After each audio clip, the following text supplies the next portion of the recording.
Hi there and welcome to OLAGOLD Academy. For today, we'll be considering a topic in physics which is position, distance and displacement. Now let's quickly look at this topic in physics. Now what is position? Position is simply the point where a body can be located or can be found.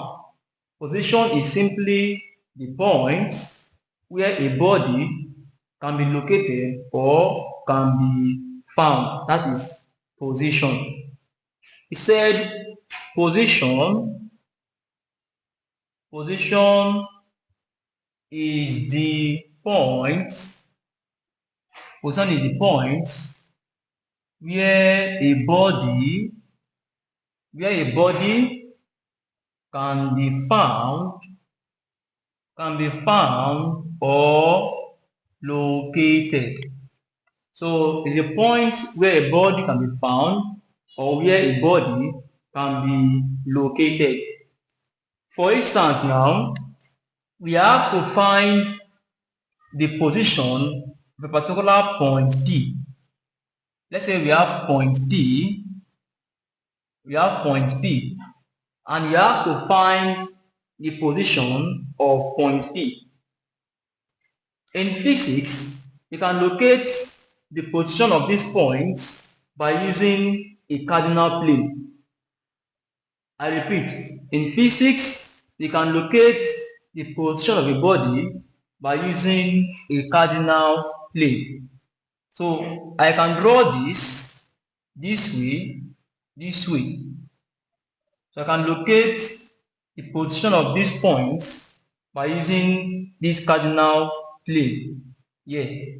Alright, so to get the position of this point P, I need to get the coordinates of this point P here. Now, if I say coordinates, what do I mean by coordinates?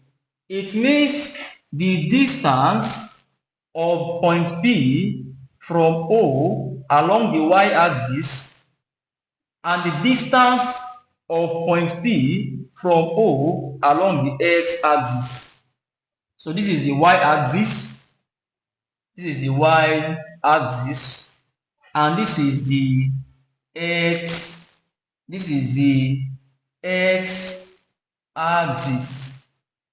This is the y-axis and this is the x-axis. And if I'm not mistaken, we call the y-axis the ordinates and we call the x-axis the abscissa.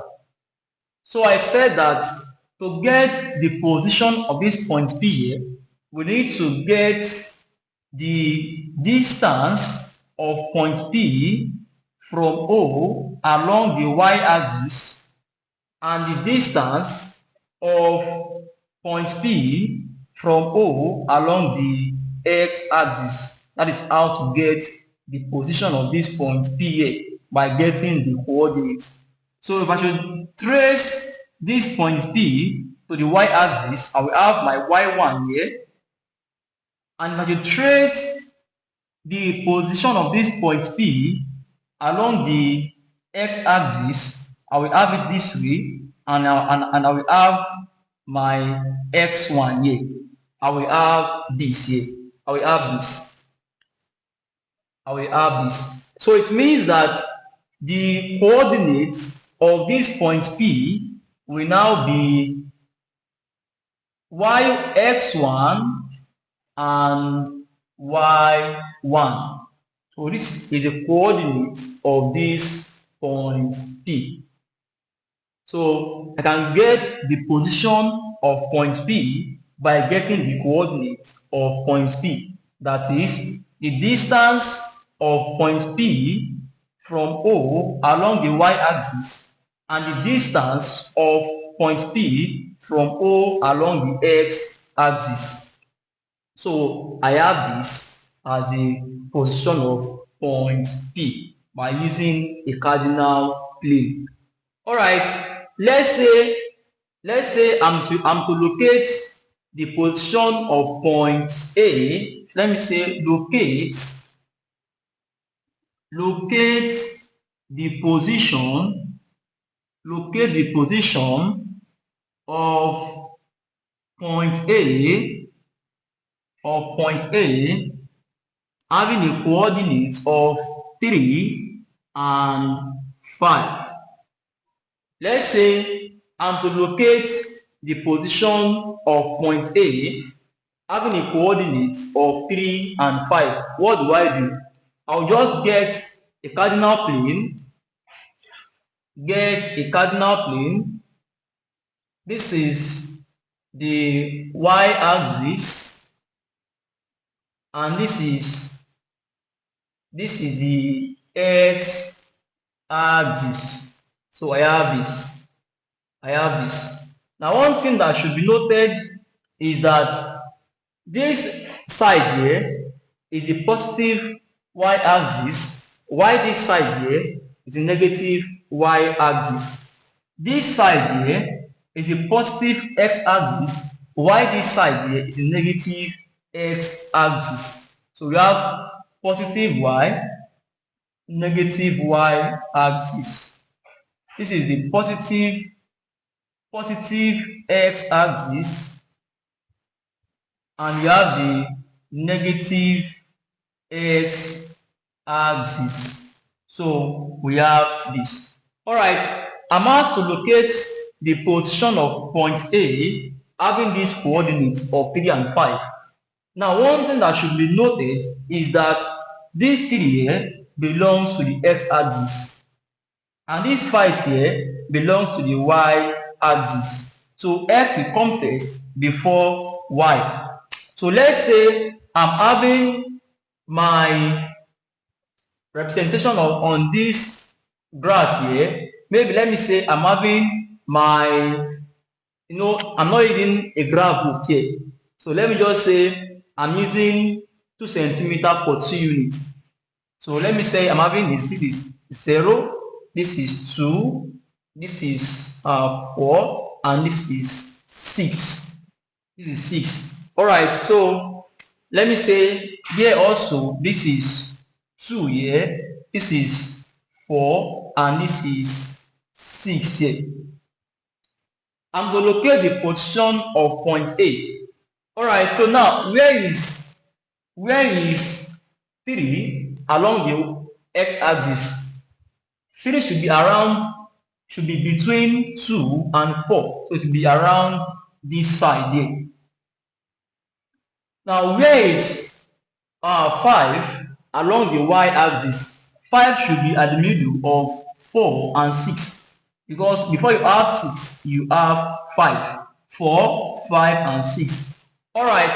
Now, for me to get the position of point A, I'll just drag the position of point X to the position of point Y and get where they intersect, where they join together, where they meet. So when you take it this way, I will go up like this, and this one also will come here like this. So it go like this and go like this. It means that this 3 and this 5 here, they met at this side. They met here. So it means that this is the position of point A. So this is the position of point A. So we have this here. You can also say that a boy moved from point A to point B. A boy moved from point A to point B. A boy moved from point A to point B. This is point A and this is point B. So to get the gap between A and B, that is what leads to distance. That is what leads us into the concept of distance. So now, what is distance? Before then, let me take this side off before we go into the concept of distance. All right, let's continue on distance. I said earlier that let's say a boy travels from point A to point B. A boy travels from point A to point B. The gap between A and B is what we refer to as distance.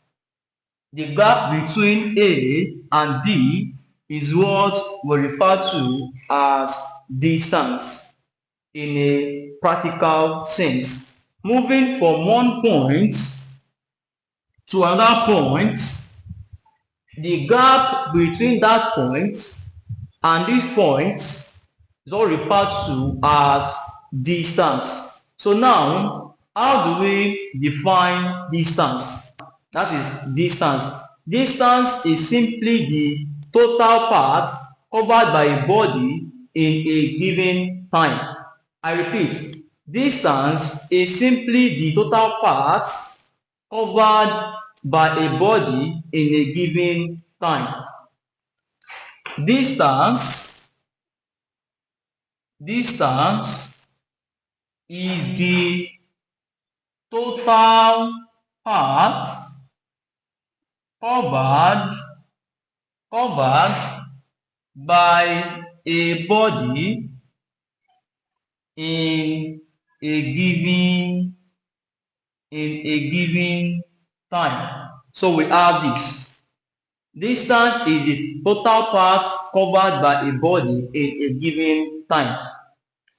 Now let's say that a car moves from point A westward to point B and then moves northward to point C. I said a car moves from point A westward to point B. This is the cardinal plane, the cardinal point. This is north, this is south, this is west, and this is east. A car moves from point A west to point B. So the car moves west. So it means the car goes like this, west to point B.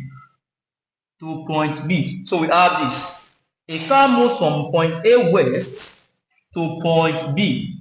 This is west to point B. And I said it then moves north to point C.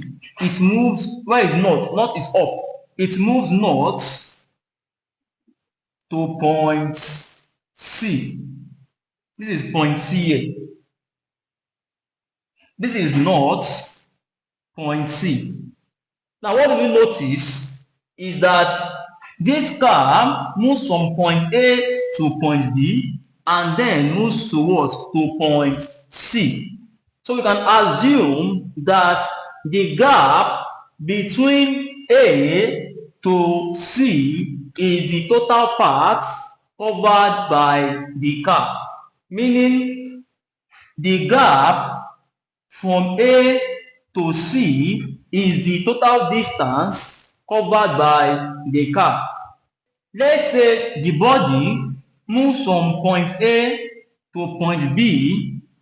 Let's say that the distance from point A to point B is 5 kilometers. This is west. And let's say the distance from point B to point C, let's say it is 3 kilometers.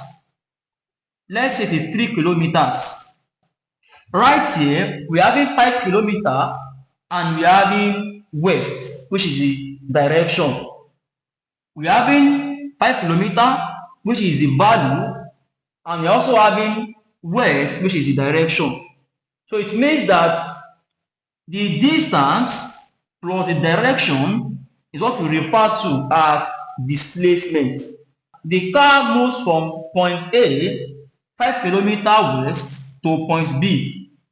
What I'm saying here is the displacement. If I say that the car moves from point B 3 kilometers north to point C, That is the displacement. If I say that a car moves from point A 5 kilometers to point B, that is the distance. Why? There is no direction there. And if I say that a car moves from point B 3 kilometers to point C, that is also distance. It is not displacement. Why? Because there is no direction. But if I say that a car moves from point A 5 kilometers west to point B, that is displacement. And if I say that a car moves from point B 3 kilometers north to point C, that is also displacement. If I mention only the value, that is distance. If I mention only the value, that is the distance. If I mention the value and the direction, that is displacement. So we can say that distance is a scalar quantity because scalar quantities are quantities that have only magnitude or numerical value but no direction. And I can call displacement as a vector quantity. Vector quantities are quantities that have both magnitude or numerical value and direction. Now, let's say that I'm asked to find the total distance covered by the car and the total displacement covered by the car. Let's say that I'm asked to find question 1 total distance covered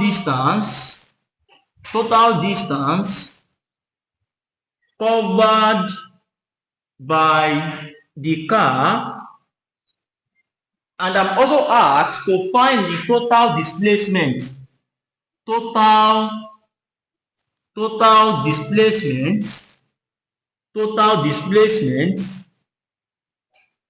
covered by the car,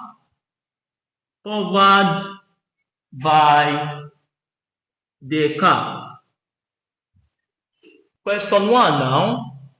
To find the total distance covered by the car, I'll simply sum up the distance from point A to point B and the distance from point B to point C, because that is the total gap from A to C.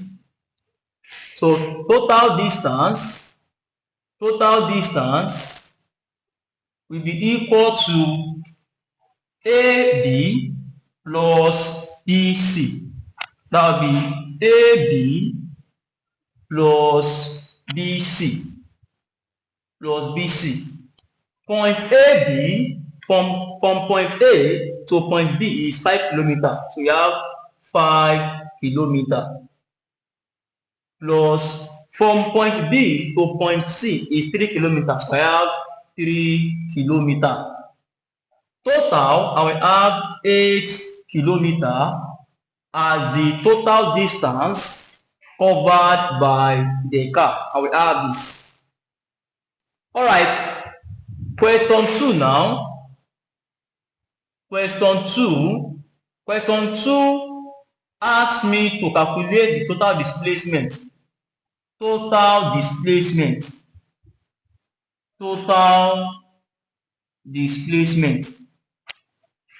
do I find the total displacement? Total displacement can be gotten by bringing out the shortest distance traveled from point A to point C. So we can define displacement also as the shortest distance between 2 points. How do we get the shortest distance between point A and point C? We simply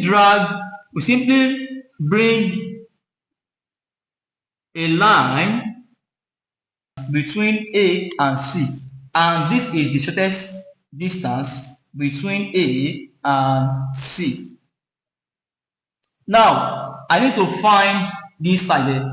I need to find this side here because this side here is the displacement. Let's say, let me call here S.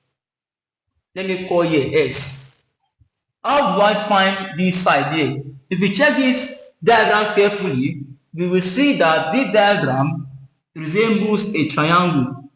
And it's not simply a triangle, it's also a right angle triangle.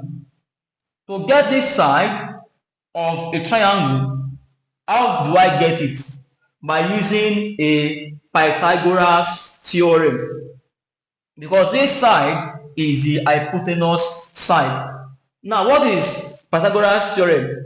Pythagoras theorem simply states that the square of the hypotenuse sides equal to the sum of the square of the other two sides. So this is side S. This is side S. I have S squared equal to 3 squared plus 5 squared. So this is how to get the displacement of the car. So if I calculate, I will have that S squared equal to 3 squared is what? 3 squared is 9. I have 9. Plus 5 squared is what? 5 squared is 25. 5 squared is 25. So S squared equal to 9 plus 25, I will get 34. I'm looking for S, not S squared. So what would I do? I'll find the square root of both sides. So square roots and square roots. So my S equal to square root of 34 kilometers. So I have this as my answer. I'm giving you your own task. Find the square root of 34 and drop it in the comment section. Find the square root of 34 and drop it down in the comment section. Alright, now let's see yet another question on distance and displacement. So I'm taking this side off for us to see another question on distance and displacement. Alright, let's see another question on distance and displacement. But before then, let me write down the definition for displacement. I said that displacement is the shortest and directed path covered by a body in a given time. Displacement is the shortest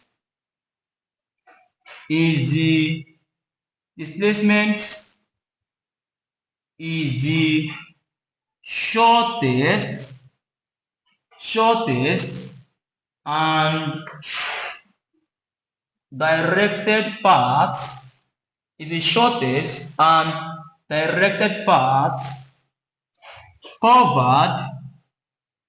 covered by a body. So we have this. So displacement is the shortest and directed path covered by a body. Alright, one more thing. We denote distance with S. But we denote displacement, we can use S and having an arrow on it. This S, you might be wondering that why is S used for distance and not D? S is used for distance because this S here is gotten from the Latin word which is spatium, which means distance. So from spatium, which is a Latin word, from spatium we get S for distance. Alright, Displacement also is a kind of distance. Displacement also is a kind of distance, but is the shortest distance and directed path covered by a body. Distance is simply a path covered by a body, while displacement is a directed path covered by a body.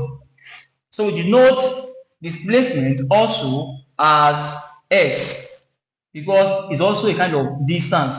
But the difference is that there's an arrowhead on this S, symbolizing this S as a vector. This arrow here symbolizes this S as a vector. Alright, so let's see questions on distance and displacement. Alright, this question says that a boy walks 8 kilometers eastward and then changes his direction and walks 6 meters in the southern direction. Full stop. Calculate the 1 total distance, 2 the displacement. So let's solve that. Let's solve that.